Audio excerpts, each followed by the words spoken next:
आज की कहानी एक सच्ची घटना पर आधारित है। यह कहानी अफगानिस्तान से शुरू होती है, जहां कुछ सैनिक ट्रक में सफर कर रहे हैं। वे रेडियो पर सुनते हैं कि सोवियत संघ ने अपने सैनिकों को वापस बुला लिया है, क्योंकि वे अब और युद्ध नहीं करना चाहते। तभी उनका ट्रक रुक जाता है। कुछ अफगानी लोग सैनिकों से लड़ रहे हैं। वे कहते हैं कि सैनिकों ने उनके नेता को मारा है और उनके पैसे छीन लिए हैं। कमांडर कतरी उन लोगों से बात करते हैं और कहते हैं कि उन्हें पुलिस के पास जाना चाहिए, जो उनकी मदद करेगी। लेकिन अफगानी लोग निराश होकर वापस जाने लगते हैं। तबेत्री, जो एक सैनिक है, अपने साथियों को बताता है कि उसे पता है कि पैसे सैनिकों ने ही चुराए थे, लेकिन वह किसी को नहीं बताता, क्योंकि ऐसा करने पर अफगानी लोग उनके सभी सैनिकों को मार सकते हैं। जब एक और ऑफिसर को यह पता चलता है, तो वो उस सैनिक के पास जाता है जिसने पैसे चुराए थे और उसे एक थप्पड़ मारता है। साथ ही उसे ऐसा न करने की सलाह देता है। इस बीच हम एक पिता और बेटे को घर जाते हुए देखते हैं। अचानक आसमान में एक तेज धमाका होता है। बच्चा पहाड़ी कर देखता है कि एक फाइटर जेट क्रैश हो गया है, लेकिन उसके पायलट ने खुद को बाहर निकाल लिया है। एक बच्चा उस पायलट के पास जाता है और उसकी बंदूक उठाकर उस पर तान देता है, लेकिन पायलट समझदारी से उसे बताने की कोशिश करता है कि यह बंदूक बहुत खतरनाक है, इसे फेंक दो। तभी तालिबान के लोग आ जाते हैं, जिन्होंने उस प्लेन को गिराया था। वे पायलट को बेहोश करके अपने साथ ले जाते हैं। उधर समित्र देखता है कि तालिबानियों ने उनके एक और काफिले पर हमला किया है, जिसमें कई सैनिक मारे गए हैं। वह जनरल के पास जाकर बताता है कि यह उनकी तीसरी बार ऐसा हुआ है। उनके लोगों को बेरहमी से मारा जा रहा है और सामान भी छीन लिया जा रहा है। जनरल उसे बताता है कि उसे इस बारे में पता है, और यह भी कि आज सुबह एक फाइटर जेट क्रैश हुआ है। दमित्री पूछता है कि वह कौन था, तो जनरल बताता है कि उसका बेटा उस प्लेन में था। जनरल कहता है कि वह जानता है कि प्लेन कहाँ गिरा, इसलिए वह दमित्री को जिम्मेदारी देता है कि वो उसके बेटे को किसी भी तरह से बचा कर लाए। दमित्री मान जाता है और काम पर लग जाता है। वहीं एक सर्जन भी अपने काम में व्यस्त होता है। वह खंदार की मार्केट में जाकर कुछ म्यूजिक सिस्टम खरीदता है। थोड़ी देर बाद जब उसके साथी बाहर बैठे होते हैं, तो वहां स्पेशल यूनिट के दो सैनिक आते हैं। वे कहते हैं कि तुम लोग यहाँ गाना सुन रहे हो, जबकि हमें बाहर काम करना है। वे सबका सामान छीन लेते हैं और उन्हें बाहर जाकर अपना काम करने के लिए कहते हैं। इस सबको दूर बैठा ग्रिल नाम का एक सैनिक देख रहा था। एक दिन ग्रिल उन लोगों के पास जाता है और कहता है, हमें हमारा सामान दे दो, लेकिन वे नहीं मानते। फिर ग्रिल अकेले ही उन दोनों से भिड़ जाता है। यह देखकर सर्जन बहुत प्रभावित होते हैं। स्पेशल यूनिट की ट्रेनिंग अलग होती है, लेकिन ग्रिल ने उन्हें बुरी तरह से हराया। सर्जन उससे कहते हैं कि उनके पास एक सीक्रेट मिशन है, क्या वह उसमें काम करेगा। ग्रिल को इस मौके का इंतजार था, इसलिए वह तुरंत हाँ कर देता है। फिर हम कुछ जवानों को देखते हैं जो क्रैश साइट के करीब जा रहे हैं, लेकिन वे ज्यादा करीब नहीं जा सकते, क्योंकि ऐसा करने से नियम टूटेंगे। उन्हें ऊपर से आदेश मिला है कि जल्दी उस जगह को खाली करना है। सर्जन कहता है कि हम सिर्फ एक खोए हुए सिपाही को ढूंढ रहे हैं, इसलिए चुपचाप अपना काम करो, लेकिन ध्यान रखना, यह एक जनरल मिशन है और हमें किसी पर भी गोलीबारी नहीं करनी है। जब वे उस गांव में पहुंचते हैं, तो वहां का सन्नाटा देखकर उन्हें पता चलता है कि गांव पहले से ही खाली करवा दिया गया है। इसका मतलब है कि तालिबानियों का कब्जा हो गया है। वे बहुत सावधानी से आगे बढ़ते हैं, लेकिन उन्हें नहीं पता कि तालिबान किस घर में छिपे हुए हैं। तभी अचानक गोलीबारी शुरू हो जाती है और कुछ जवान मारे जाते हैं। सर्जन फायर का ऑर्डर देता है और वे भी जवाबी फायर करते हैं, जिसमें कई तालिबानी मारे जाते हैं। जब ग्रुप के लोग यह देखते हैं, तो उन्हें एहसास होता है कि वे कमजोर पड़ रहे हैं, इसलिए वे रॉकेट लॉन्चर का इस्तेमाल करते हैं। इस हमले में ग्रिल बुरी तरह से घायल हो जाता है और कुछ सैनिक भी मारे जाते हैं, लेकिन वे रॉकेट छोड़ना बंद नहीं करते। जब ग्रिल को होश आता है, तो वह पीछे से जाकर उस जगह पर पहुंच जाता है जहां से तालिबानी रॉकेट लॉन्च कर रहे थे। वे सभी उनके टैंकों और लोगों को खत्म कर रहे थे।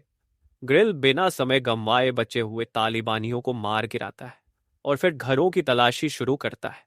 उन्हें एक घर में उस पायलट का मास्क मिलता है, लेकिन वह वहां नहीं होता। सर्जन समझ जाता है कि तालिबान उसे पहाड़ पर ले गए हैं। वह जगह तालिबानियों से घिरी हुई है और वहां जाना बहुत खतरनाक है। अगले सीन में हम उस पायलट को पहाड़ पर जाते हुए देखते हैं। वहीं दमित्री अपने काम में लगा हुआ है। उसने एक दूसरे ग्रुप के लीडर के साथ $5 मिलियन का सौदा किया है, जो उनकी मदद करेगा पायलट को ढूंढने में। दमित्री जानता है कि दूसरा ग्रुप पहले वाले ग्रुप को खत्म कर सकता है और वह यह जानना चाहता है कि उनकी ताकत कितनी है। इसलिए वह उन लोगों को 2 ट्रकों की लोकेशन देता है जिनके पास पायलट है। बिना समय गंवाए वे दोनों ट्रकों को उड़ा देते हैं। यह देखकर दमित्री खुश होता है और वह उस ग्रुप के लीडर सलीम को आधे पैसे दे देता है।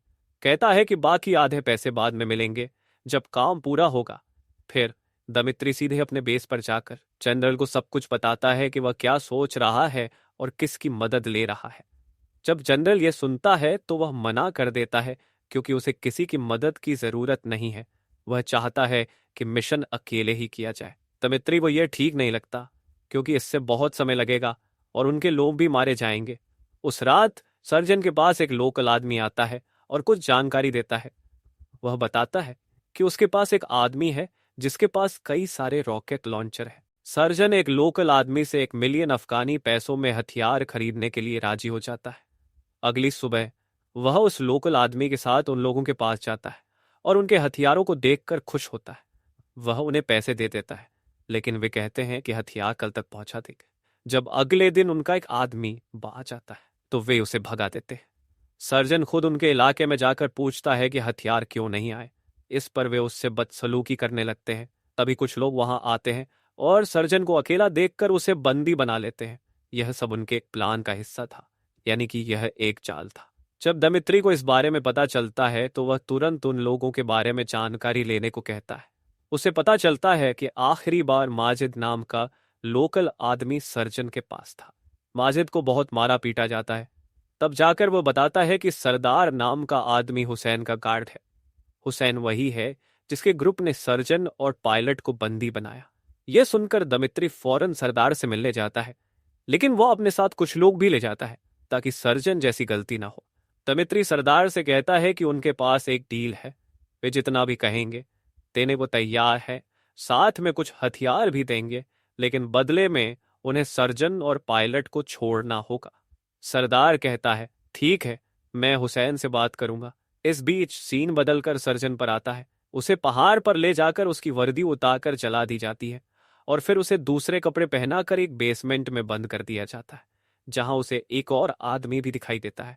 सर्जेंट ने देखा कि एक आदमी की हालत बहुत खराब है। वह कई दिनों से ना कुछ खाया था और ना पिया। सर्जेंट उससे बात करने की कोशिश करता है, लेकिन वह चुपचाप बैठा रहता है। इसी बीच दमित्री और उसके साथी वापस आने लगते हैं। तभी उनका ड्राइवर ट्रक से उतरकर अचानक भागने लगता है। वे समझ नहीं पाते कि क्या हो रहा है और तभी उन पर हमला हो जाता है। पूरी ट्रक पलट जाती है। धीरे धीरे तालिबानी उनकी ओर बढ़ने लगते हैं, लेकिन तभी वहां यूएसएसआर के टैंक आ जाते हैं।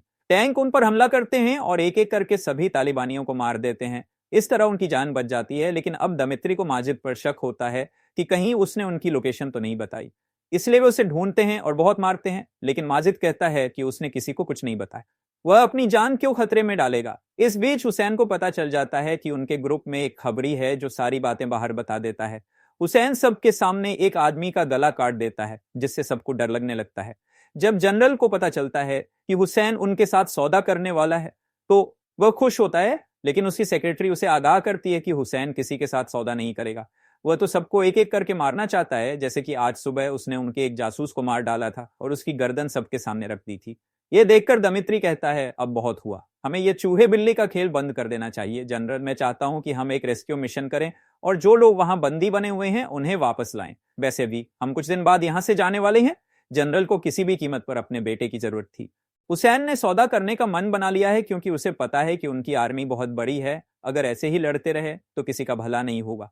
इसलिए उसने सर्जन और एलेक्स को बाहर निकाला।